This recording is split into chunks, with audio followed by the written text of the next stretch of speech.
पहिल्याच पावसान व्हावून गेल्ले रस्ते कॉन्क्रीट घालतना पावस पडिल्ल्यान हे रस्ते व्हावून गेल्ल्याचे भौशीक बांदकाम मंत्री सांगता खरे, मात हो रस्तो अमित शहा वेंचणुके आदीं गोंयान आयिल्लो तेदे वेळार बांदिल्लो आनी जानेवारी म्हयन्यान खंयचो पावस पडटा असो प्रश्न काँग्रेसीचो गोंय प्रदेशाध्यक्ष अमित पाटकरान म्हटलें।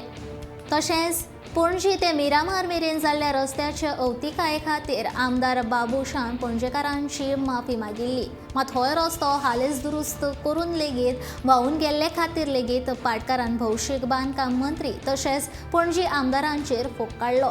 तशेंच हो कंत्राटदारांक साल्वार करपाचो यत्न काय कितें, ह्या मंत्र्यांक कसले अंडर द टेबल कमिशन मेळटा काय अशें पाटकरान विचारलें।